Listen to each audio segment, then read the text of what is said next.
بسم اللہ الرحمن الرحیم۔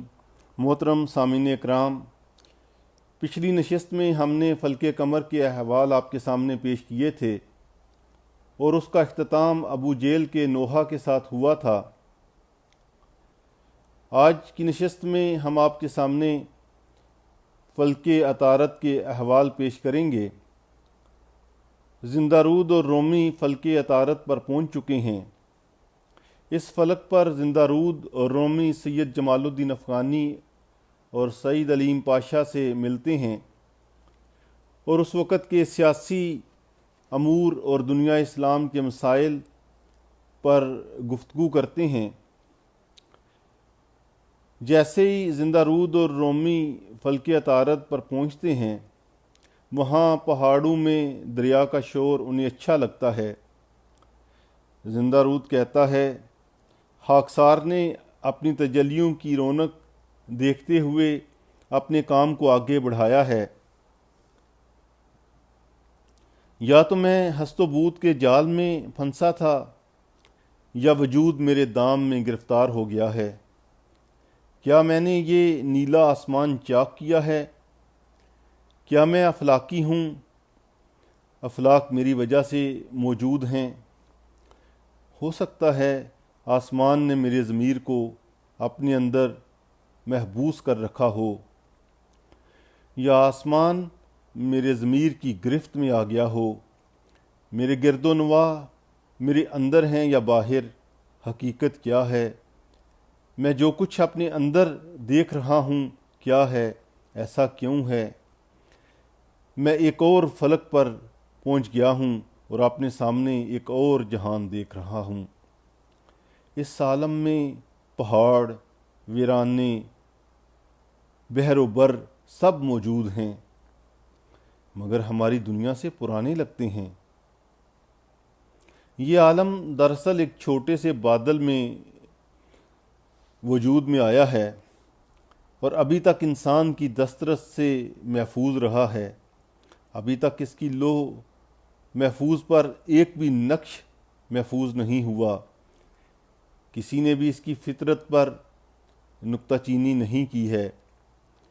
رومی سے مخاطب ہو کر زندارود کہتا ہے، اے میرے مرشد رومی، یہ صحرا کتنا خوبصورت ہے۔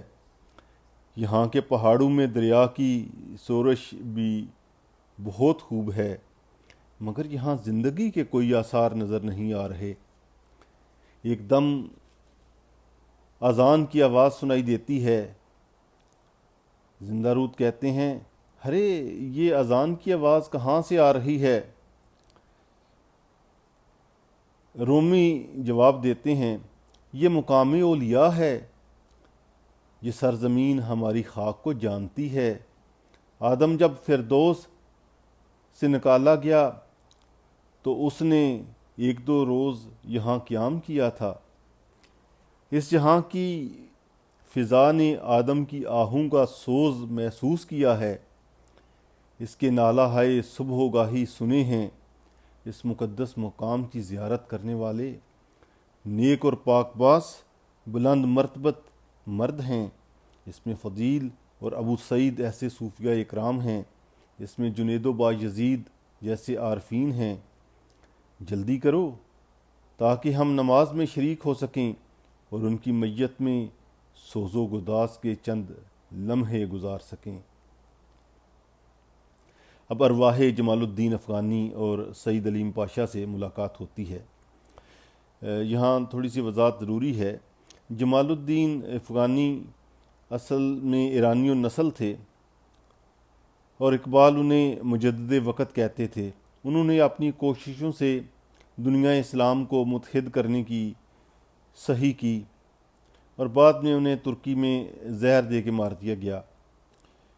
جبکہ سعید علیم پاشا اتاترک کے مخالف تھے اور وہ کہتے تھے کہ سیکولرزم کو اختیار نہ کیا جائے بلکہ اسلام کی مجتہدانہ سوچ سے نیا رستہ اختیار کیا جائے۔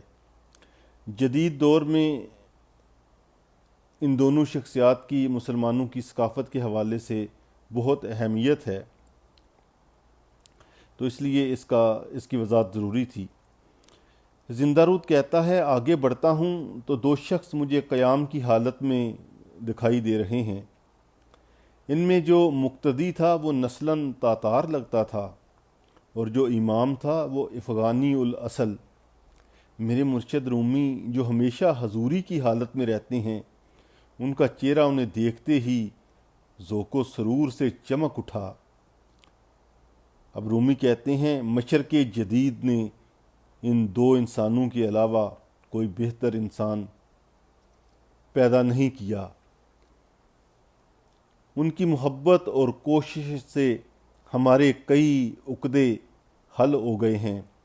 زندہ رود سے سید جمال الدین افغانی کا تعارف کراتے ہیں اب رومی کہتے ہیں یہ ہیں سید السادات جمال الدین افغانی، جن کی تقاریر کے اثر سے خاک اور پتھر دل مردہ انسان بھی زندہ دل ہو گئے۔ یہ ہیں درد مند ترک سالار علیم پاشا، جن کی فکر ان کے اپنے مقام کی طرح بہت بلند ہے۔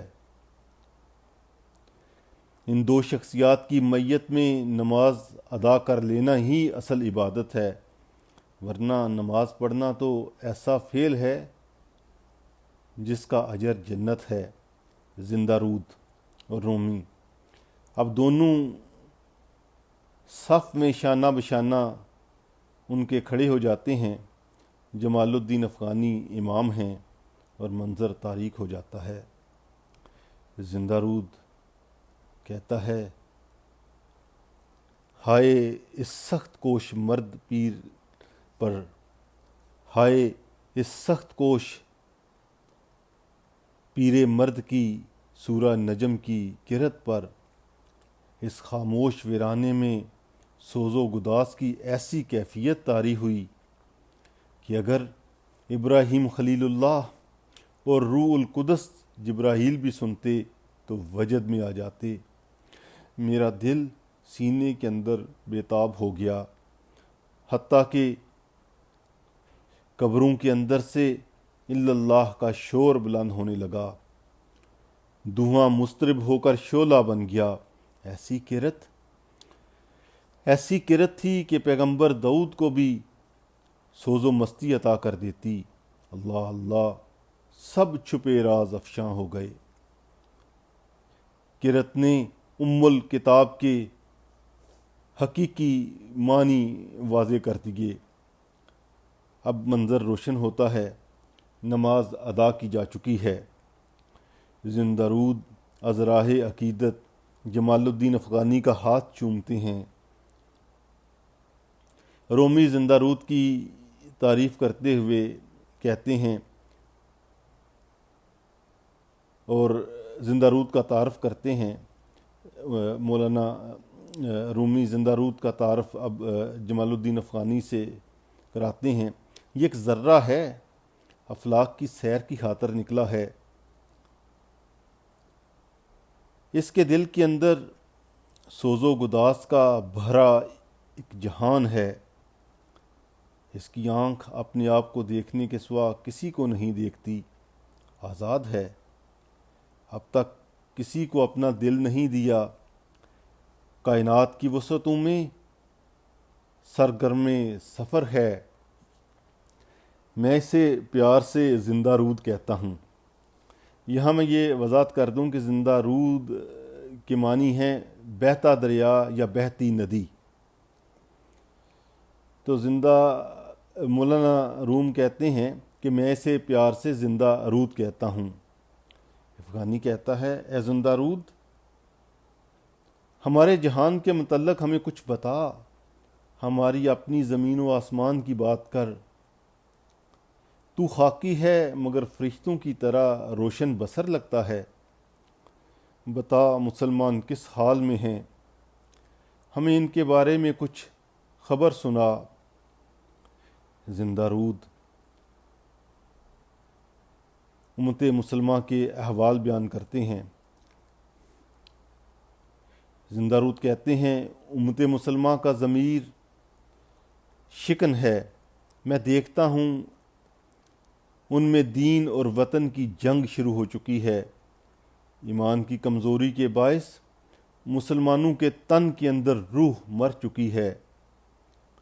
ترک، ایرانی اور عرب سب فرنگی تہذیب سے متاثر ہیں۔ ہر کسی کے حلق میں فرنگیوں کا کانٹا پھنسا ہوا ہے۔ مغربی استبداد کے باعث اہل مشرق برباد ہو چکے ہیں، اور دوسری طرف اشتراکیت نے ان کی دینی اور ملی اقدار قوت کو خاک میں ملا دیا ہے۔ پھر افغانی کہتے ہیں مغربی لرد، یہاں ایک بار لارڈ کو تحقیر کے انداز میں بیسیکلی لرد کہہ رہے ہیں۔ پھر افغانی کہتے ہیں مغربی لرد سراپائے مکر و فریب ہے، اہل دین کو وطنیت کی تعلیم دے رہا ہے۔ سے کہتا ہے کہ قومیں وطن سے بنتی ہیں، دین سے نہیں۔ عجیب بات ہے، وہ اپنوں کو تو اکٹھا کر رہا ہے، یعنی یورپ کے لیے تو نئے مرکز کی فکر میں ہے، یعنی ان کو ایک مرکز کی فکر ہے، جبکہ مسلمانوں کے اندر نفاق پیدا کرنے کی کوشش کر رہے ہیں۔ یعنی وہ فلسطین، شام، عراق سب کو جدا جدا کرنے کی بات کر رہے ہیں۔ اس لیے یہاں افغانی کہتے ہیں پس تو فلسطین، شام و عراق کی علیحدگی کی بات مت کر۔ دیکھیے آج سے تقریباً کم و بیش ایک صدی پہلے علامہ اقبال یہ بات کر رہے ہیں، اور آج اس سے صورتحال مختلف نہیں ہے۔ پس تو شام، فلسطین اور عراق کی علیحدگی کی بات مت کر، اگر تو نیک و بد میں تمیز کر سکتا ہے تو اپنا دل مٹی، اینٹ اور پتھر سے مت لگا۔ دین کیا ہے؟ خاک سے اوپر اٹھ جانا، تاکہ جانے پا اپنے آپ کو جان سکے۔ جو بھی اللہ ہو کہتا ہے وہ جہان چہار سو میں نہیں سما سکتا۔ گھاس کا تنکا مٹی ہے مگر مٹی کے اوپر اگتا ہے۔ افسوس ہے اگر تیری جان پا خاک کے اندر ہی مر جائے۔ یہ درست ہے کہ آدم آب و گل سے پیدا ہوا، اور پھول کی مانند آب و گل ہی سے وہ اپنا رنگ و بو حاصل کرتا ہے۔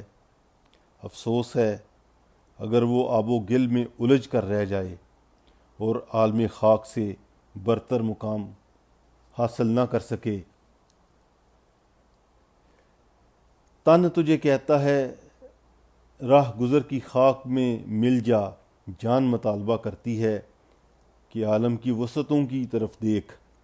جان کبھی سمتوں کے محدود جہان میں نہیں سما سکتی۔ آزاد مرد ہر ایک قید و بند سے بیگانہ ہوتا ہے۔ آزاد تاریک مٹی کے خلاف احتجاج کرتا ہے، کیونکہ شاہینوں کے لیے چون جیسا کام کرنا ممکن نہیں ہوتا۔ یہ خاک کی مٹی جسے تو وطن کہتا ہے، اس سے گزر جا۔ مصر، شام، یمن اور ایران جس کو تم نے یہ سارے نام دے رکھے ہیں، یہ مٹی کے سوا اور کیا ہیں؟ اس میں شک نہیں کہ اہل وطن کی نسبت اپنے وطن سے ہوتی ہے، اس کی خاک سے قوم بنتی ہے۔ اگر تو اس نسبت کے اندر جھانکے تو تجھے بال سے بھی باریک ایک نقطہ دکھائی دے گا۔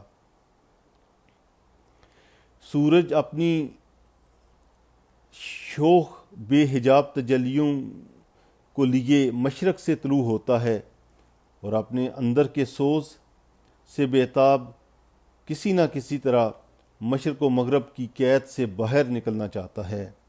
اپنے جلووں سے مست وہ نکلتا تو مشرق سے ہے، لیکن پھر وہ ساری کائنات کو اپنی شعاؤں کی لپیٹ میں لے لیتا ہے۔ پس وہ فطرتاً مشرق و مغرب سے آزاد ہے، لیکن نسبت کے اعتبار سے وہ مشرقی ہے۔ زندہ رود کہتا ہے کتاب سرمایہ کا مصنف پیغمبر ابراہیم خلیل کی نسل سے ہے۔ اب یہاں اشتراکیت اور ملوکیت کے حوالے سے بات کی گئی ہے۔ سب سے پہلے اشتراکیت کے حوالے سے بات کی گئی ہے۔ یہاں اصل میں یہ جس کی بات ہو رہی ہے، کتاب سرمایہ داس کیپٹل لکھی تھی کارل مارکس نے۔ تو کارل مارکس بیسیکلی یہودی تھا اور اس نے اشتراکیت کا فلسفہ اور اشتراکیت کا نظریہ پیش کیا تھا۔ تو اس حوالے سے اب بات شروع ہوتی ہے۔ زندہ رود کہتا ہے کتاب سرمایہ کا مصنف پیغمبر ابراہیم خلیل کی نسل سے ہے۔ ایسا پیغمبر ہے جو وحی کے بغیر ہے، جو فرشتے جبرائیل کے بغیر ہے، چونکہ اس کی تصنیف میں حق و باطل کا امتزاج ہے، اس لیے اس کا دل تو مومن ہے مگر کافر۔ یعنی کارل مارکس کے حوالے سے کہہ رہے ہیں اس کا دل تو مومن ہے مگر دماغ کافر، تو اس لیے وہ کافر ہے۔ بات یہ ہے کہ مغرب نے روحانیت تو گوا دی، اب جان کو پیٹ میں ڈھونڈتے ہیں۔ جان یا تن سے رنگ و بو حاصل نہیں کرتی، مگر اشتراکیت کا تعلق تو پیٹ یعنی تن کے علاوہ تو کسی اور چیز سے نہیں ہے۔ یہ پیغمبر حق سے ناواقف ہے، یعنی کارل مارکس حق سے ناواقف ہے۔ وہ تن کی بات تو کرتا ہے لیکن جان کی بات نہیں کرتا۔ اپنے دین اشتراکیت کی بنیاد مساوات شکم پر رکھتا ہے، اخوت و مساوات کا مقام تو دراصل دل کے اندر ہے، اسی کی تو جڑ دل کے اندر ہے، نہ کہ آب و گل کے اندر۔ اور ملوکیت کے حوالے سے اب بات کرتے ہیں۔ ملوکیت جسے جاگیرداری یا سرمایہ داری بھی کہا جا سکتا ہے، جسم کو موٹا ضرور کرتی ہے مگر اس کا سینہ بے نور ہے، بلکہ دل بھی خالی ہے۔ شہد کی مکھی کی طرح وہ پھول سے رس چوستی ہے، پتوں کو نہیں چھوتی، پر شہد نکال لیتی ہے۔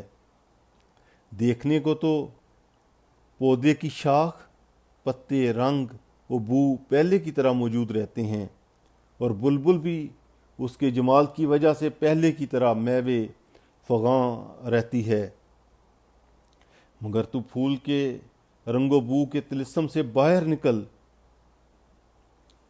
اس کی صورت کو چھوڑ، اس کے معنی پر غور کر۔ باطل کی یعنی باطن کی موت دیکھ سکنا مشکل ہے، مگر پھول دراصل پھول نہیں مٹی ہے۔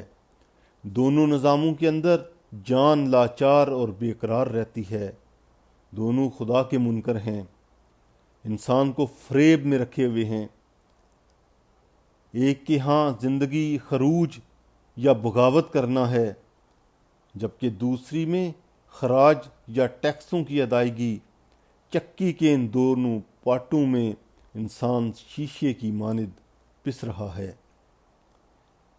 یہ علم دین و فن کے ذریعے تباہی مچاتی ہے اور وہ تن سے جان نکال لیتی ہے، یعنی ایک جو ہے وہ تباہی مچاتی ہے اور دوسری جسم سے جان نکال لیتی ہے۔ اب یہ دونوں نظاموں کا یہاں کمپیریزن کر رہے ہیں۔ ہاتھ سے روٹی چھین لیتی ہے، میں دونوں نظاموں کو مادیت میں مستغرق دیکھتا ہوں۔ دونوں تن کو روشن کرتے ہیں مگر من کو تاریک تر کر دیتے ہیں۔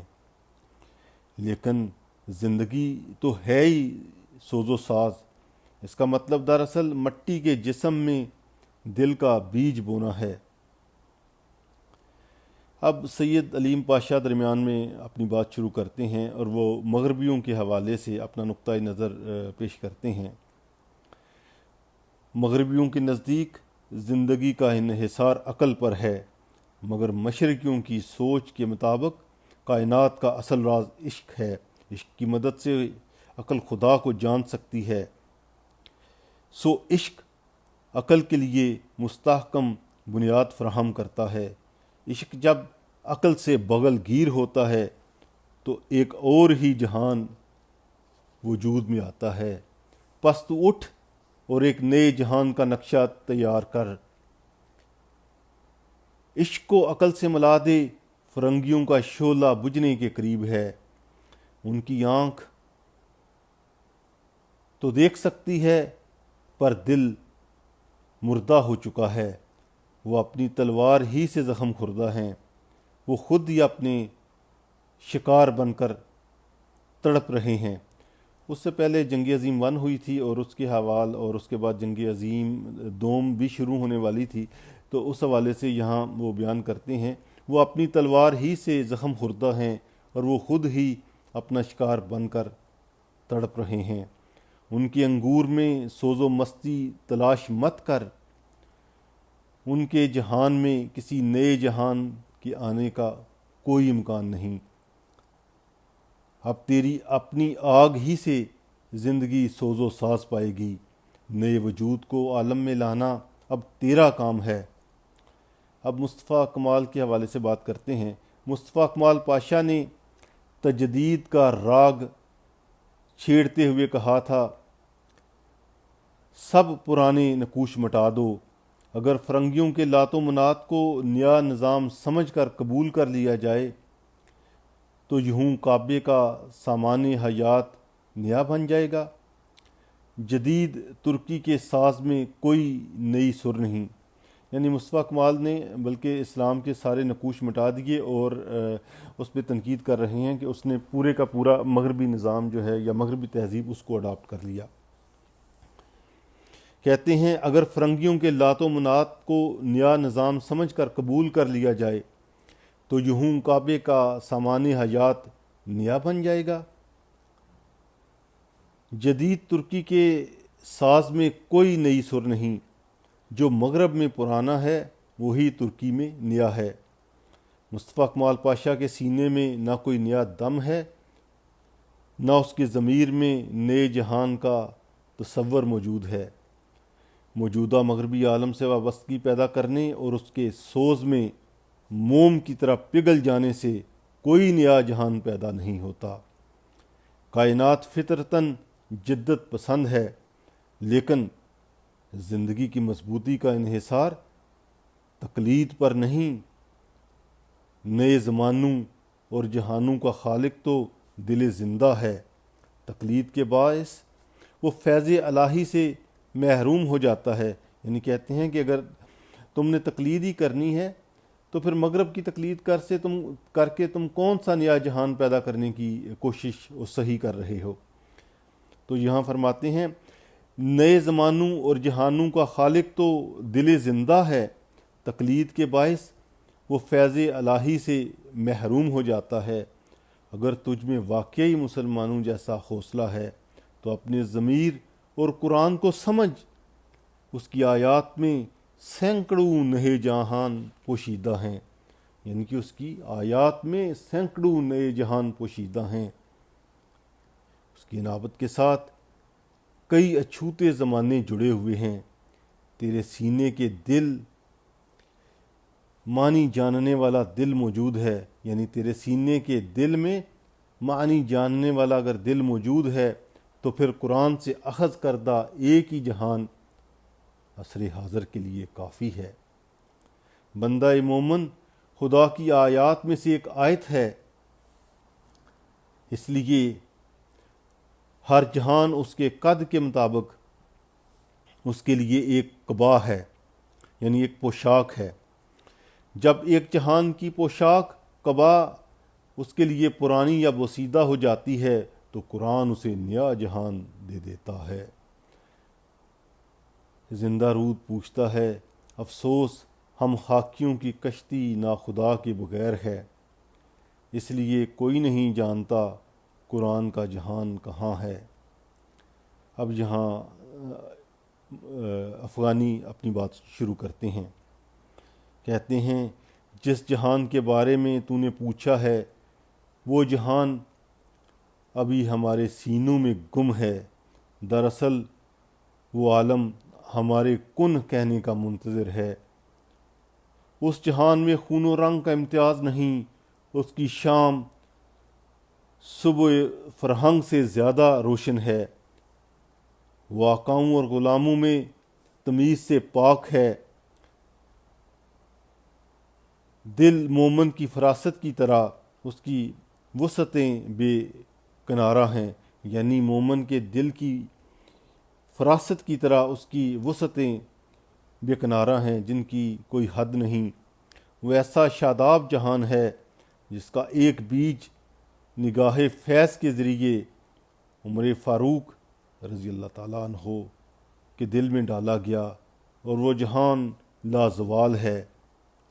اس میں نئے نئے کارنامے ظاہر ہوتے ہیں، اس کی محکمات کے برگ و بار ہر لحظہ تر و تازہ رہتے ہیں، اس کا باطن متغیر نہیں بلکہ ظاہر میں ہر لمحہ انقلاب ہے۔ اس عالم کو تو اپنے اندر دیکھ، میں تجھے اس کے محکمات سے باخبر کرتا ہوں۔ اس کے بعد افغانی فرماتے ہیں محکمات عالم قرآنی کیا ہیں؟ اس میں پہلی چیز خلافت آدم ہے۔ دنیا و آخرت ہر جگہ میں عشق ہی کے آثار ہیں۔ ابن آدم عشق کے رازوں میں سے ایک راز ہے۔ اس عشق کی وابستگی ماؤں کے رحم کے ساتھ نہیں، نہ ہی اس کی نسبت سام و حام، گورے اور کالے کی اولاد ہونے یا روم و شام جیسے ممالک کے ساتھ ہے۔ وہ ایک ایسا ستارہ ہے جس کا نہ کوئی مشرق ہے نہ کوئی مغرب، نہ اس کے نصیب میں غروب ہے، اسی طرح اس کے مدار میں نہ کوئی شمال ہے نہ کوئی جنوب۔ اس کی تقدیر دراصل خدا کے الفاظ میں آدم کو زمین پر اپنا نائب بناتا ہوں میں مضمر ہے، اور زمین و آسمان کی تسخیر کر لینا اس کی تقدیر کی تفسیر ہے۔ موت و قبر، حشر و نشر سب اس کے احوال ہیں، دوسری طرف اس کے اعمال کا اجر ہی جنت کا نور اور جہنم کی آگ ہے۔ وہ آپ ہی امام ہے، نماز ہے، حرم ہے، بلکہ خود ہی سیاہی ہے، لوح محفوظ ہے، قلم ہے، رفتہ رفتہ اس کا غیب اس کا حضور بن جاتا ہے، اس کی کوئی حدود نہیں، جو کچھ اس کے وجود میں ہے اس سے اس کی دسترس کا اندازہ لگایا جا سکتا ہے۔ اس کا اعتدال ممکنات کی کسوٹی ہے۔ میں تمہیں اس کے سمندر بے کراں کے بارے میں کیا بتاؤں؟ اس میں کئی نئے زمانے اور کئی نئے دور پوشیدہ ہیں۔ آدم میں جہان سما سکتا ہے لیکن جہان آدم میں نہیں سما سکتا۔ آدم کی جلوت میں سورج اور چاند ظاہر ہوتے ہیں لیکن اس کی خلوت میں جبرائیل تک نہیں پہنچ سکتے۔ آدم کا مقام آسمانوں سے بھی بلند تر ہے۔ تہذیب کی اساس ہی آدم کے احترام پر رکھی گئی ہے۔ اے زندہ دل، تو جانتا ہے زندگی کیا ہے؟ کہ یہی عشق کثرت میں وحدت کا تماشا دیکھتا ہے۔ مرد اور عورت ایک دوسرے سے وابستہ ہیں اور یہ وابستگی کی کائنات کی صورت گر ہے، یعنی یہ وابستگی ہی دراصل کائنات کی صورت گر ہے۔ عورت زندگی کی آگ کی نگہبان اور محافظ ہے۔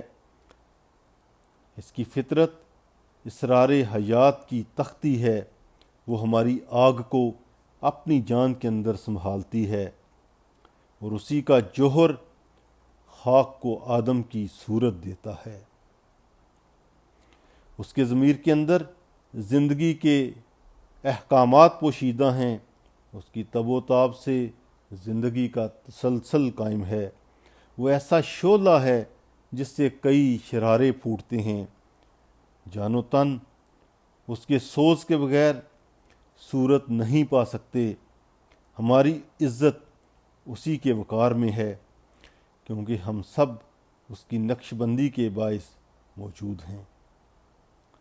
اگر خدا نے تجھے دیکھ سکنے کی اہلیت دی تو نگاہ پاک سے اس کی پاکیزگی کی قدر کر۔ دور حاضر نے دین کی روشنی تجھ سے چھین لی ہے، پھر بھی میں تجھ پر حجاب کے اسرار واضح کرتا ہوں۔ جان لو تخلیق کا شوق بدن کے اندر آگ کی مانند ہے، اسی کے فروغ سے انجمن کے اندر روشنی ہے۔ جو بھی اس آگ میں حصے دار ہے وہ اپنے سوز و ساز کی نگہبانی بھی کرتا ہے۔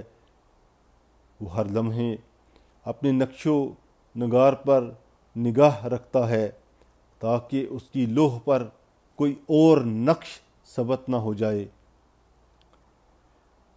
محمد مصطفیٰ صلی اللہ علیہ وآلہ وسلم نے غار حرا میں خلوت اختیار کی اور ایک مدت تک اپنے سوا کسی اور کو نہ دیکھا۔ اس کیفیت میں حضرت کے دل میں ہمارا نقش ڈالا گیا، یعنی ملت اسلامیہ اس خلوت ہی کے نتیجے میں وجود میں آئی۔ یہ تو ہو سکتا ہے کہ تو خدا کا منکر ہو جائے، مگر نبی کی شان کا منکر ہو سکنا تیرے لیے ممکن نہیں۔ اگر تیری جان موسیٰ کلیم کی طرح روشن ہے تو سمجھ لے کہ خلوت کے بغیر تیرے افکار بانجھ اور بے ثمر ہی رہیں گے۔ کم آمیزی سے نہ صرف تخیل زندہ تر ہوتا ہے بلکہ جستجو اور یافت بھی بڑھ جاتی ہے۔ علم و عشق زندگی کے مقامات ہیں، دونوں واردات و احوال سے نصیب حاصل کرتے ہیں۔ علم کے لیے تحقیق لذت کا باعث ہے اور عشق کے لیے تخلیق۔ صاحب تحقیق کو جلوت عزیز ہے اور صاحب تخلیق کو خلوت۔ موسیٰ کلیم کی آنکھ نے خدا کو دیکھنا چاہا، یہ لذت تحقیق کا تقاضا تھا۔ لن ترانی لن ترانی، تو مجھے ہرگز نہیں دے سکتا، تو مجھے ہرگز نہیں دیکھ سکتا۔ اس میں بڑا دقیق نقطہ پوشیدہ ہے۔ تو اس گہرے سمندر میں غوطہ لگا کر دیکھ، جس طرح بھی زندگی کے آثار ہیں بے پردہ دکھائی دیتے ہیں، یعنی جس طرف بھی زندگی کے آثار ہیں اگر تو دیکھے گا تو ہر طرف تجھے بے حجاب نظر آئیں گے۔ اس کا سرچشمہ ضمیر کائنات کے اندر ہے، پس تو ہنگامہ کائنات دیکھتا جا، مگر اس کے خلاق کو خلوت دیکھ سکنے کی زحمت مت دے۔ خلوت میں ہر نقش آفرین کی حفاظت ہے، وہی اس کی انگوٹھی کا نگینہ ہے۔ اب افغانی آگے حکومت الہیہ کے حوالے سے بیان کرتے ہیں۔ بندہ حق ہر مقام سے لا تعلق، وہ کسی کا غلام ہے نہ اس کا کوئی غلام، وہ قطعی آزاد مرد ہے، اس کا ملک اور آئین خدا کا عطا کردہ ہے، اس کی راہ رسوم دین و آئین سب خدا کی طرف سے ہیں۔ اسی طرح اس کے نزدیک نیکی و بدی، تلخ و شیریں بھی خدائی کے وضع کردہ قوانین کے مطابق ہونے چاہیے، اس کے علاوہ وہ قابل قبول نہیں ہیں۔ عقل خود دین غیر کی بہبود سے غافل ہے، وہ خود اپنا فائدہ دیکھتی ہے، غیر کے فائدے سے نہیں، بلکہ بندہ حق کے ہاں خدا کی وہی سب کا فائدہ مد نظر رکھتی ہے۔ یعنی کہتے ہیں کہ عقل جو ہے وہ اپنے فائدے کی بات کرتی ہے، جبکہ وہی سب کا فائدہ مد نظر رکھتی ہے۔ اس لیے وہی سب کی بہبود چاہتی ہے، وہی حق صلح و جنگ دونوں حالتوں میں عدل کو سامنے رکھتی ہے، وہ دوستی دشمنی میں نہ کسی کی رعایت کرتی ہے نہ کسی سے ڈرتی ہے، وہ غیر حق کسی کے کرنے یا نہ کرنے کے لیے ناتواں پر، جبکہ غیر حق کسی کے کرنے یا نہ کرنے کے لیے ناتوان پر، کمزور پر مسلط ہو جاتا ہے، یعنی جو ناحق چیز ہے، جبکہ وہی جو ہے وہ انصاف اور عدل کے جو ہے وہ پہلو ملحوظ رکھتی ہے۔ یعنی وہی سے مراد یہ ہے کہ خدا کا دیا ہوا نظام یا خدا کا دیا ہوا دین جو ہے وہ سب کے لیے انصاف کے ساتھ انصاف کے تقاضوں کو مد نظر رکھتا ہے۔ یہاں اس کی بات کی جا رہی ہے۔ دنیا میں آمریت کا نظام قاہری ہے، یعنی دنیا میں آمریت کا نظام قاہری ہے، جو حکومت بھی ماسوائے اللہ کی ہو کافری ہے۔ چلاک مطلق العنان آمر اپنے ارد و گرد اپنے وضع کردہ قوانین کا حصار بنا لیتا ہے۔ وہ شکار پر تیزی سے جھپٹنے والے باز کا روپ اختیار کر کے ممولوں کو اپنا مشیر بنا لیتا ہے۔ قاہری کو بطور دستور نافذ کرتا ہے، جیسے ایک اندھا دوسرے اندھے کو سرما عطا کرے۔ پس بادشاہوں کے دستور کا حاصل یہی ہے کہ جاگیردار موٹے ہوتے چلے جاتے ہیں اور کسان چرخے کے تکلے کی طرح پتلے، کمزور اور ناحیف۔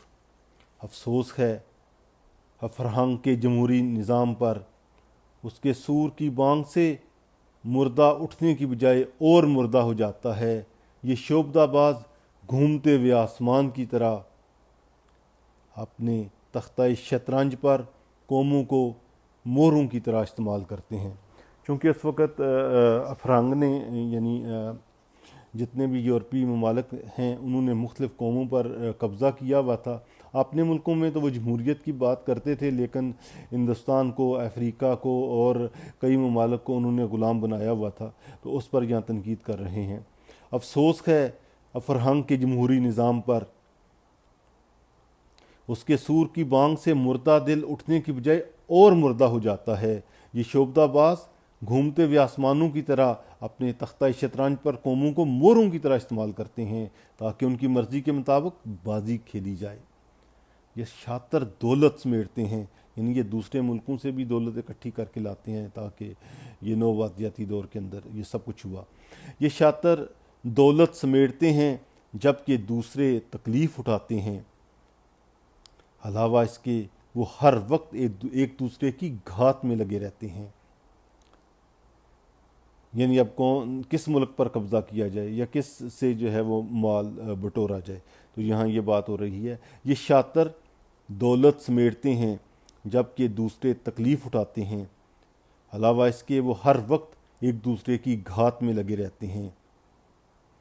ایسے محبوبوں کے راز کھول کر بیان کر دینے چاہیے۔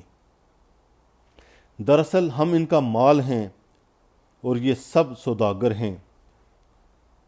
ان کی نگاہیں سیم و زر کی ہوس میں بے نم ہو چکی ہیں، یعنی یہ ہمیں غلاموں کی طرح ٹریٹ کرتے ہیں، ہمیں اپنے مال کی طرح ٹریٹ کرتے ہیں۔ یہاں یہ بات ہو رہی ہے، یہ کہہ رہے ہیں کہ ایسے محبوبوں کے راز کھول کر بیان کر دینی چاہیے۔ دراصل ہم ان کا مال ہیں اور یہ سب سوداگر ہیں۔ ان کی نگاہیں سیم و زر کی ہوس میں بے نم ہو چکی ہیں، یہاں تک کہ ان کی مائیں ان کی اولاد کی پیدائش کو بوجھ سمجھنے لگی ہیں۔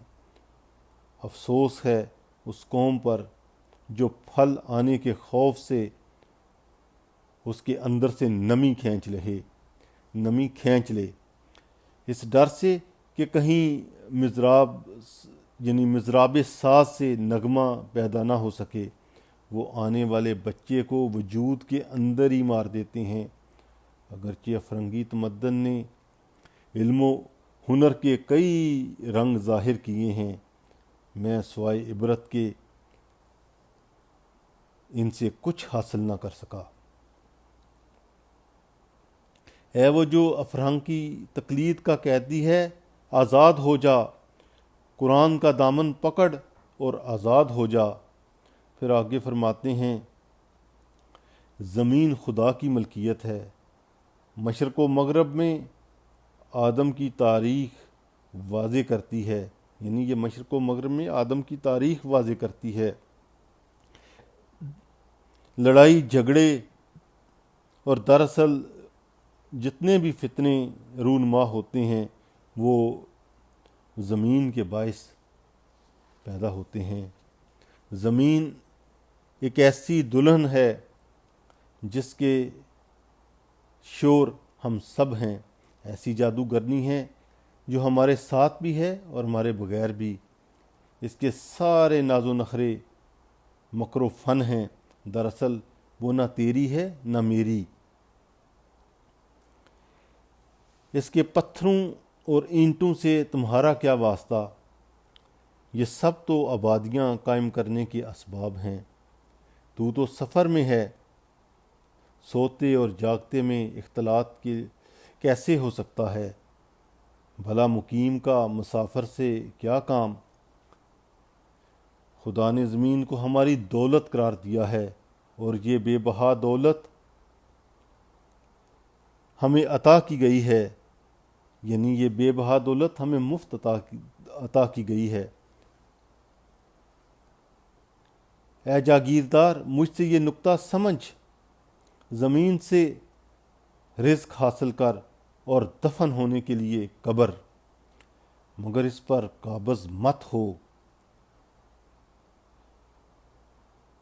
اسی طرح اس کے تعلق کو بھلا کب تو پا سکتا ہے، یعنی یہاں یہ بات کر رہے ہیں کہ جاگیردار کو مخاطب کر کے کہ اے جاگیردار، مجھ سے یہ نکتہ سمجھ کہ زمین کو صرف رزق حاصل کرنے کے لیے استعمال کر، یعنی اس پہ قبضے کے لیے نہیں۔ اے جاگیردار، مجھ سے یہ نکتہ سمجھ، زمین سے رزق حاصل کر اور دفن ہونے کے لیے قبر، مگر اس پر قابض مت ہو۔ نیز اس کے تعلق سے بھلا کب تک تو اور تیرا وجود ترقی کرتا رہے گا، مگر اس کی نمود بغیر وجود کے ہے۔ تو اسے کاشت کر لے تو وہ تیری ہے، نہ کرے تو وہ مردہ ہے۔ تو فطرتاً عقابی ہے، اس لیے افلاک کی سیر کر، اپنے بالوں پر کھول دے اور خاک سے اپنے آپ کو پاک کر لے۔ قرآن حکیم کی آیت ہے، یہ زمین خدا کی ہے کہ باطنی اور ظاہری معنی واضح ہیں۔ جو اس کے ظاہری معنی تسلیم نہیں کرتا وہ کافر ہے۔ میں تجھے کہہ رہا ہوں کہ مکان اور آبادی کو چھوڑ دے، یہ جہان رنگ و بو تو تیری متاع ہے۔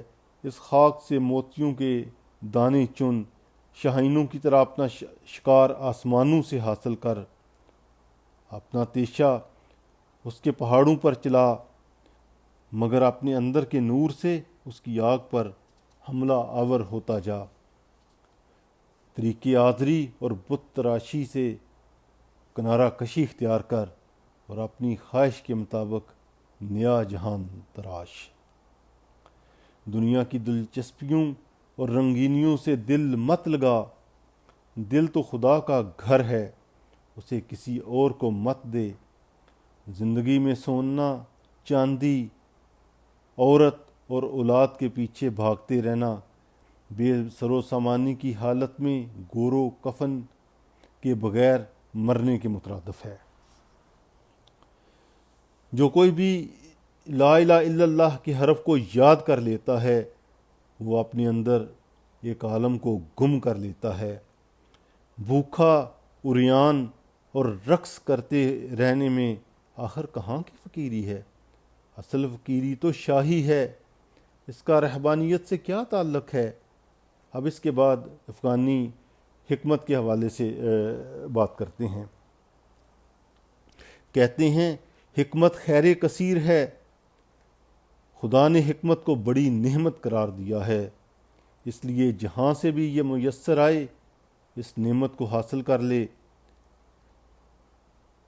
علم ادیب و خطیب کو فضیلت عطا کرتا ہے، ایسا موتی جو آب و تاب کھو چکا ہو، علم اسے بھی پاکیزہ بنا دیتا ہے۔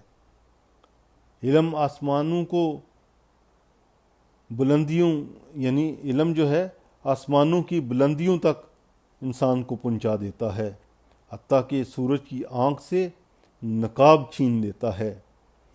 علم کا نسخہ موجودات کی تسخیر بیان کرنے کا نسخہ ہے، سب کی تقدیر پر اس کی تدبیر کے ساتھ وابستہ ہے، یعنی سب کی تقدیر جو ہے علم کے ساتھ وابستہ ہے۔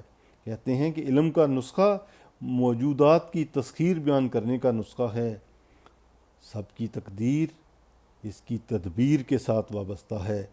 علم اگر صحرا سے کہے مجھے پانی کا ایک قطرہ دو تو وہ دے دیتا ہے۔ علم اگر سمندر سے کہے کہ مجھے سراب دکھا تو سمندر اسے دکھا دیتا ہے۔ علم کی نگاہ کائنات کی جزیات پر جمی ہے، وہ جزیات سے ان کی کلیات جان لیتا ہے۔ دل اگر خدا سے لگایا جائے تو پیغمبری ہے، دل اگر خدا سے بیگانہ ہو جائے تو کافری ہے۔ علم اگر سوزے دل کے بغیر حاصل کیا جائے تو شر ہے۔ ایسے علم کی روشنی دراصل بحر و بر کی تاریکی ہے، اس کی سرخی سے دنیا میں اندھیرا چھا جاتا ہے، اس کی بہار سے خزاں میں تاریکی چھا جاتی ہے، اس کے طیاروں سے گرائے ہوئے بمبوں سے سمندر، صحرا، کوہسار، گلستان و باغ سب کے سب پاش پاش ہو جاتے ہیں۔ اسی قسم کے علم نے افرنگیوں کے سینے میں جنگ کی آگ بھڑکا رکھی ہے، یعنی انہوں نے ان علوم کو استعمال کرتے ہوئے ایسے جنگی ہتھیار ایجاد کیے کہ اب وہ ان کو دوسرے ملکوں پر آزماتے ہیں۔ ابھی اس کی حالیہ مثال جس طرح انہوں نے افغانستان اور شام اور اس کے علاوہ عراق کے اندر کیا، یعنی اس قسم کے علم نے افرنگیوں کے سینے میں جنگ کی آگ بھڑکا رکھی ہے، اور یوں اس نے انہیں شب ہون مارنے اور اچانک حملہ کرنے کی لذت سے آشنا کر دیا ہے۔ ایسا علم ایام کے بہاؤ کو الٹا دیتا ہے، قوموں سے ان کا سرمایہ چھین لیتا ہے، شیطان کی مدد کرتا ہے، شیطان کے ساتھ تعلق سے نور کا نار میں تبدیل ہو جانا لازمی امر ہے۔ شیطان کو مار سکنا مشکل کام ہے، کیونکہ وہ ہمارے دل کی گہرائیوں کے اندر گم ہے۔ بہتر ہے تو اسے مسلمان کر لے اور اسے قرآن کی شمشیر سے قتل کر دے۔ ایسے علم سے جس کے جمال میں جلال نہ ہو خدا کی پناہ، ایسے فراق سے جو بے وصال ہو خدا کی پناہ۔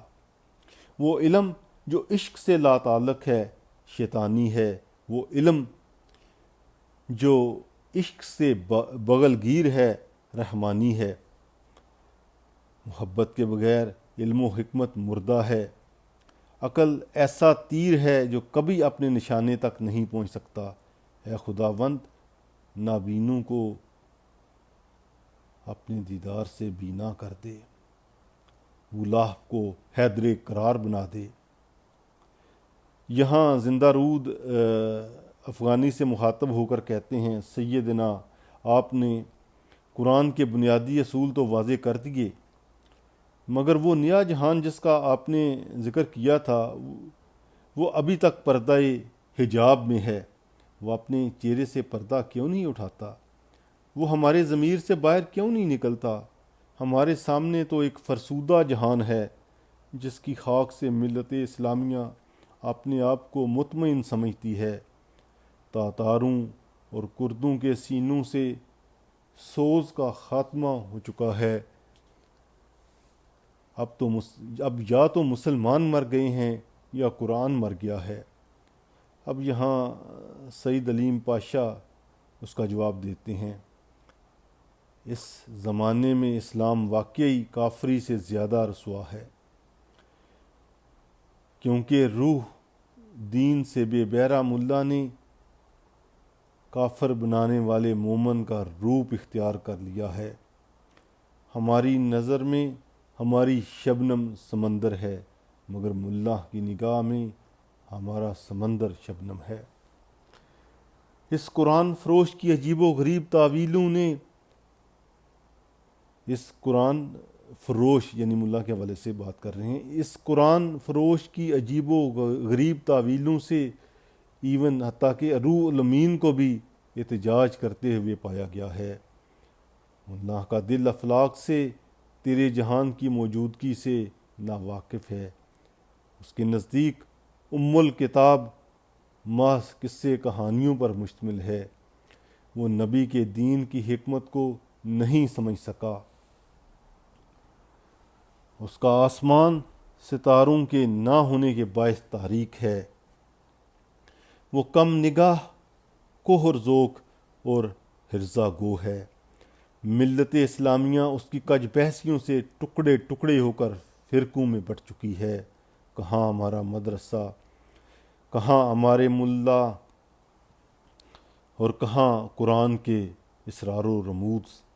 یعنی ایک طرف مادر ذات اندھا ہے اور دوسری طرف نور آفتاب۔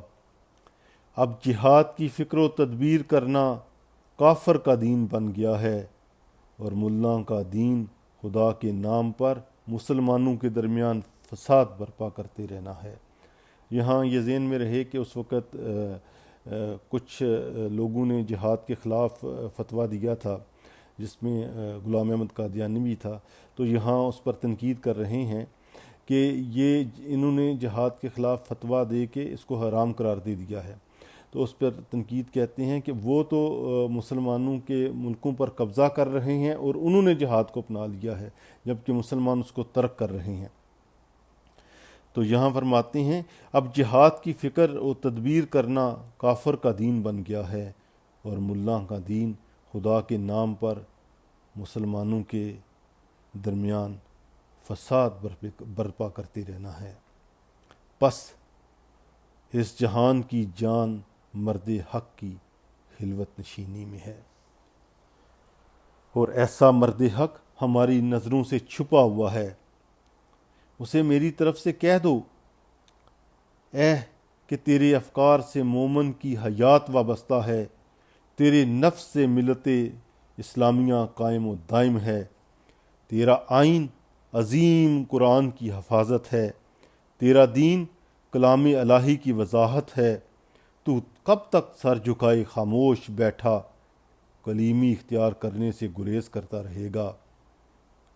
اٹھ، حقائق بیان کر، اور پھر ان کو بتا ان کا صحرا کتنا وسیع ہے۔ تیری فضیلت نور مصطفیٰ سے منور ہے، اور اسے بیان کر کہ آخر مسلمان کا مقام کیا ہے۔ مرد حق کسی اور سے رنگ و بو حاصل نہیں کرتا، وہ صرف خدائی سے رنگ و بو حاصل کرتا ہے۔ ہر زمانے میں سوچ کی تپش اس کو نئی سوچ اور نیا رنگ عطا کرتی ہے، گویا وہ خدا کی طرح ہر روز نئی شان سے جلوہ گر ہوتا ہے۔ مرد مومن پر پھر اس راز کو منکشف کرنے کی ضرورت ہے، تاکہ اس پر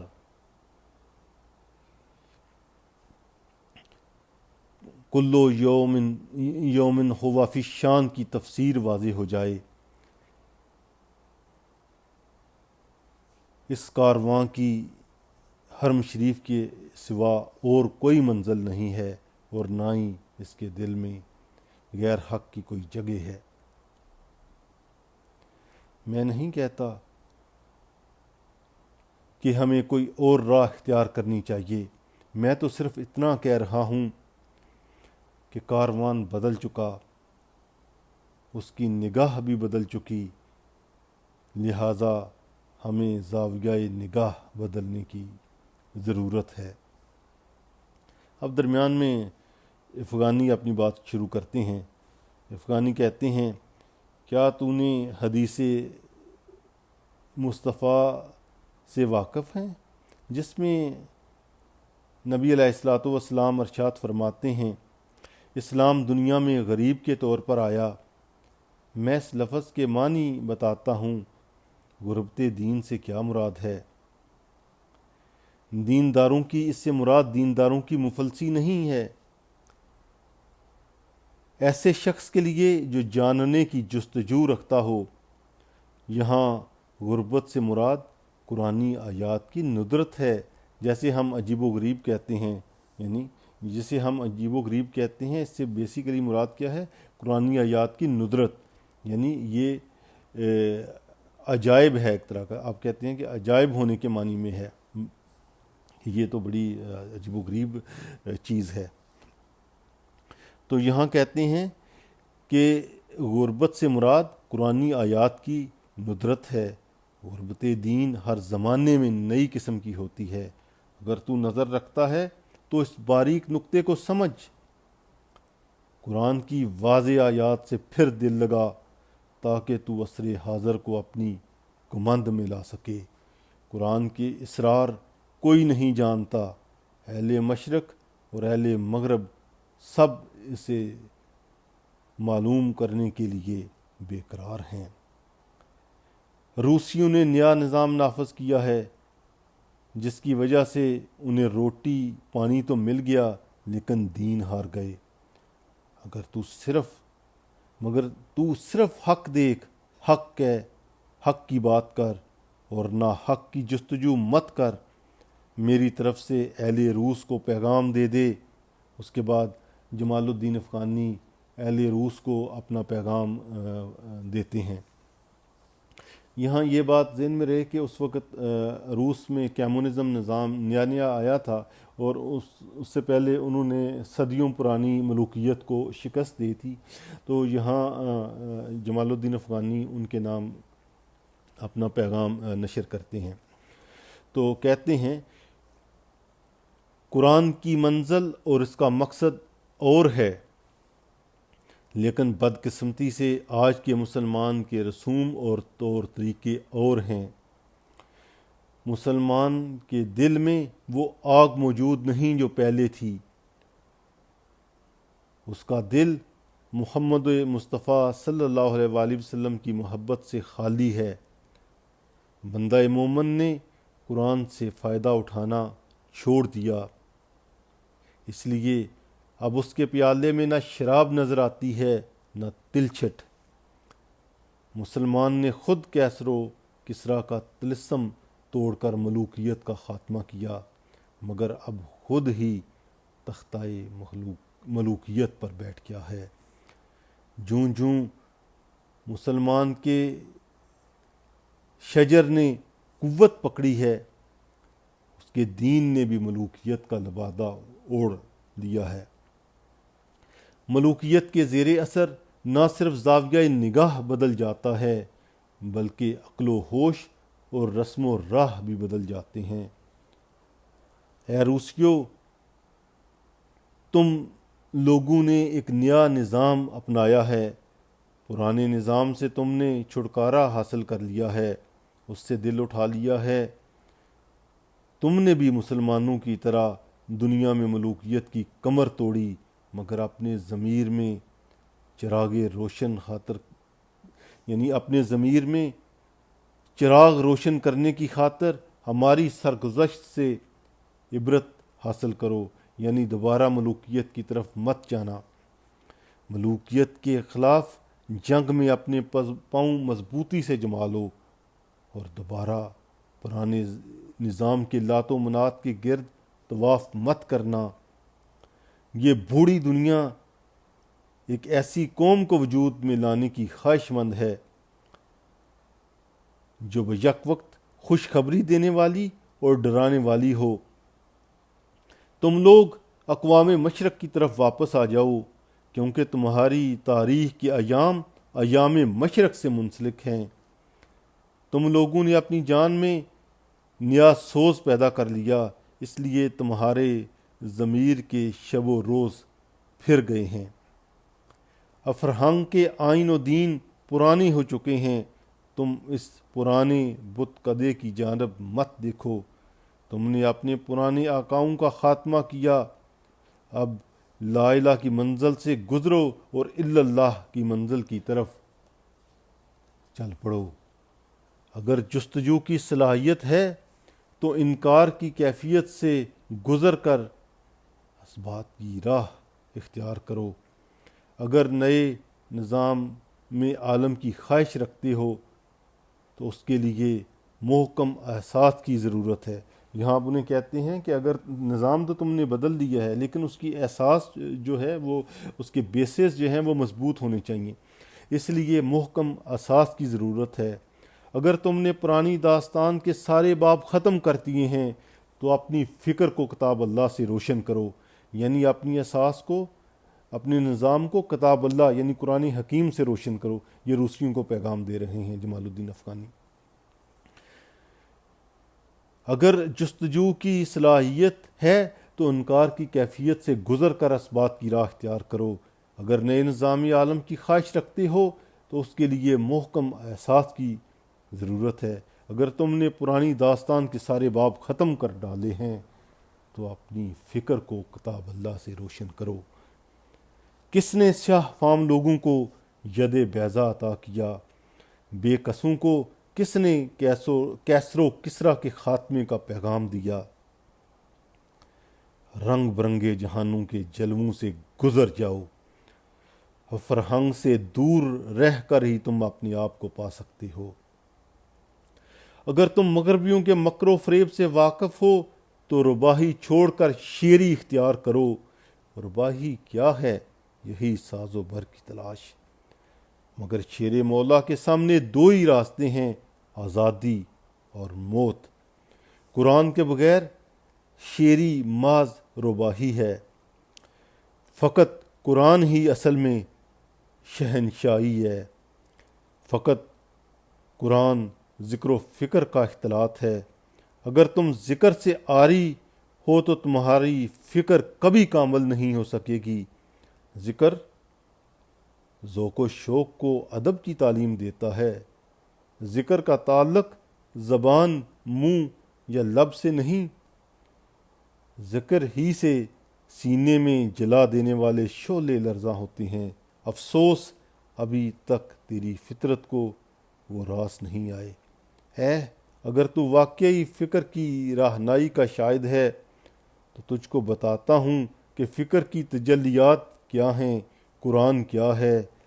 صاحب زر کے لیے موت کا پیغام، یعنی صاحب سرمایہ کے لیے، صاحب زر کے لیے موت کا پیغام، اور بے کس و ناداروں کا دستگیر۔ تو اہل زر سے خیر کی توقع ہرگز نہ رکھ، کیونکہ خدا کا پیغام ہے کہ تم نیکی کے کمال کو ہرگز حاصل نہیں کر سکو گے جب تک کہ اپنی محبوب ترین چیز یعنی دولت میں سے ایک حصہ اس کی راہ میں خرچ نہ کرو۔ سود خوری سے آخر کیا ملتا ہے؟ یہی فتنہ و فساد۔ کون جانتا ہے کہ قرض حسنہ دینے میں کتنی لذت ہے؟ سود سے دل پتھر کی طرح سخت اور جان تاریک ہو جاتی ہے، اور انسان ظلم میں درندوں سے بڑھ جاتا ہے۔ زمین سے رزق حاصل کرنا روا ہے، لیکن یہ بندے کی متاع اور خدا کی ملکیت ہے۔ بندہ مومن تو صرف امین ہے، زمین کا مالک تو بس خدا ہے۔ خدا کے سوا جو چیز بھی دکھائی دیتی ہے ہلاک ہونے والی ہے۔ بادشاہوں نے آ کر خدا کی حکومت کا جھنڈا سرنگوں کر دیا، اور جن بستیوں میں داخل ہوئے اسے تباہ و برباد کر کے رکھ دیا۔ ہم سب انسان ایک ہی دسترخوان سے آب و دانہ لیتے ہیں۔ آدم کا سارا خاندان ہی نفس واحدہ کی طرح ہے۔ جب اس عالم میں قرآن کا نقش ثبت ہوا تو مذہبی پیشواؤں، پاپاؤں اور کاہنوں کے نقوش مٹ گئے۔ جو کچھ دل میں چھپا ہے اسے فاش کرتا ہوں۔ قرآن کتاب نہیں بلکہ کچھ اور ہی شے ہے۔ جب وہ جانے پر اثر انداز، یعنی قرآن کتاب نہیں بلکہ کچھ اور ہی شے ہے، جب وہ جان پر اثر انداز ہوتا ہے تو جان بدل جاتی ہے، جب جان بدلے تو جہان بھی بدل جاتا ہے۔ قرآن خدا کی ذات کی طرح پنہاں بھی ہے اور ظاہر بھی، وہ زندہ و پائندہ ہے، وہ بولتا بھی ہے، مشرق و مغرب کی تقدیریں اس کے اندر موجود ہیں۔ اسے جاننے کے لیے بجلی ایسی صورت پیدا کر۔ وہ مسلمان سے کہتا ہے اپنی جان ہتھیلی پر رکھ، اور جو تیری ضرورت سے زیادہ ہے اسے ضرورت مندوں کو دے دے۔ تم روسیوں نے اس طرح کا قانون اور آئین بنایا ہے، ذرا اپنے نظام کو نور قرآن کی روشنی میں دیکھو۔ زندگی کی اچھائی برائی پر نگاہ ڈالو اور زندگی کی تقدیر کو بھی جانو۔ اب کہتے ہیں کہ اب زندگی کی تقدیر کو بھی جانو۔ اب ہم مسلمانوں کی محفل میں نہ میں ہے نہ ساقی، صرف ساز قرآن کی پرانی نوائیں باقی رہ گئی ہیں۔ اگرچہ ہماری مضراب بے اثر ہو چکی ہے، آسمان کے پاس ہزاروں مضراب لگانے والے موجود ہیں۔ خدا کے ذکر کا انحصار قوموں پر نہیں، نہ اسے زمان و مکان کی پرواہ ہے۔ خدا کے ذکر کی حیثیت ہر ذاکر سے جدا ہے۔ خدا کا ذکر روم و شام یا کسی ملک کا محتاج نہیں۔ اگر خدا قرآن کو ہمارے سامنے سے اٹھا لے تو وہ اسے کسی اور ملت کے سپرد کر دے گا۔ میں مسلمانوں کو تقلید اور قیافے میں منہمک پاتا ہوں، اسی وجہ سے ہر وقت میری جان بدن میں کانپتی ہے۔ میں اس دن سے ڈرتا ہوں جب خدا مسلمانوں کو قرآن سے محروم کر دے گا اور عشق کی آگ کسی اور دل کو عطا کر دے گا۔ یہاں پر پہنچ کر رومی زندہ رود اور سبھی افسردہ اور مغموم ہو جاتے ہیں وہ جب یہ ساری باتیں سنتے ہیں۔ اب پیر رومی کہتے ہیں کہ زندہ رود کوئی شعر سناؤ۔ اس افسردگی میں زندہ رود سے رومی کہتے ہیں کوئی شعر سناؤ۔ زندہ رود کہتا ہے، رومی جو سراسر سراپائے جذب و درد ہیں، میں ہی جانتا ہوں کہ افغانی کی باتوں سے ان کے دل پر کیا کیفیت طاری ہوئی۔ ان کے دل سے سینے کو جلا دینے والی ایک آہ نکلی، آنکھوں سے ایسے آنسو جاری ہو گئے جو شہید کے خون سے بھی زیادہ رنگین تھے۔ وہ رومی جس کی نظر کے تیر صرف جواں مردوں کے دلوں کو چیرتے ہیں نے افغانی کی طرف دیکھا۔ اب رومی افغانی سے کہتے ہیں، دل کو شفق کی طرح خون سے آلودہ کر لو اور اپنے ہاتھ کو خدا کی فتراک میں ڈال دو۔ جان دراصل امید ہی کی بدولت آب جو کی طرح رواں ہے۔ امید ترک کر دینا ہمیشہ کے لیے مر جانا ہے۔ یعنی یہاں وہ امید کی کرن پیدا کرتے ہیں رومی۔ کہتے ہیں دل کو شفق کی طرح خون سے آلودہ کر لو اور اپنے ہاتھ کو خدا کی فتراک میں ڈال دو۔ جان دراصل امید ہی کی بدولت آب جو کی طرح رواں ہے۔ امید ترک کر دینا ہمیشہ کے لیے مر جانا ہے۔ پھر زندہ رود کی طرف دیکھ کر کہتے ہیں، زندہ رود ایک تو شعر سناؤ، میرے وجود کے اندر آگ بھڑکا دو۔ تمہاری اونٹنی کمزور ہے، تمہارا محمل بھاری ہے، اس لیے سربان کا غلہ زیادہ تلخ ہونا چاہیے۔ پاک باز مردوں کی آزمائش دراصل مصیبتوں ہی میں ہوتی ہے، اس لیے پیاسوں کو اور پیاسا کر دینا روا ہے۔ دریائے نیل سے موسیٰ کلیم کی طرح گزر جاؤ اور آگ کی طرح مثل ابراہیم خلیل قدم بڑھا۔ کوئی ایسا پرسوز اور پر اثر نغمہ سنا جس سے دوست کی خوشبو آئے، تاکہ یہ خوشبو ہر طرف پھیل جائے اور امت مسلمہ کو دوست کی گلی کی طرف لے چلے۔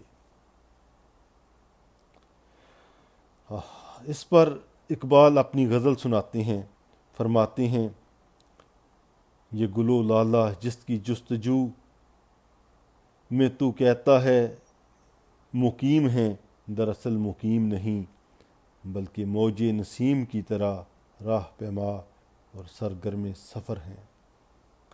وہ نئے معنی جن کی ہمیں تلاش ہے اور جو ہم نہیں پا رہے، کہاں ہیں کیا کریں، مسجد ہو مکتب ہو یا میخانہ، سب کے سب بھانج ہیں۔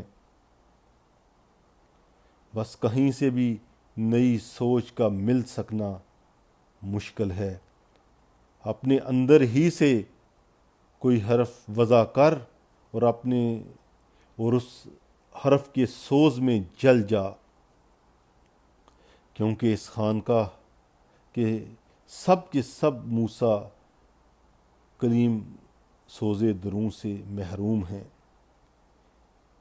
ان تقیہ نشینوں کے باطن کی صفائی کی بات نہ کر، ان کے بال الجھے ہوئے اور کوڑیاں غلیظ اور ناپاک ہیں۔ انہوں نے ایک حرم کے اندر لاتعداد حرم بنا رکھے ہیں۔ اہل توحید کی فکر تو ایک ہے، مگر وہ کئی ٹکڑوں اور فرقوں میں بٹ چکے ہیں۔ مشکل یہ نہیں کہ ہماری محفل ہنگامہ آرائی نہیں چاہتی، مشکل یہ ہے کہ محفل شرینی سے خالی ہو چکی ہے، یعنی اس کے اندر صحیح قیادت موجود نہیں۔ یعنی ہماری جو محفل ہے وہ ہنگامہ آرائی تو چاہتی ہے، لیکن اس کے اندر صحیح قیادت موجود نہیں ہے۔ اسی پر فلک عطارد ختم ہو جاتا ہے، اور انشاءاللہ اگلی محفل میں ہم فلک زہرہ کے حوال پیش کریں گے۔ اب تک کے لیے آپ کے وقت کا بہت شکریہ۔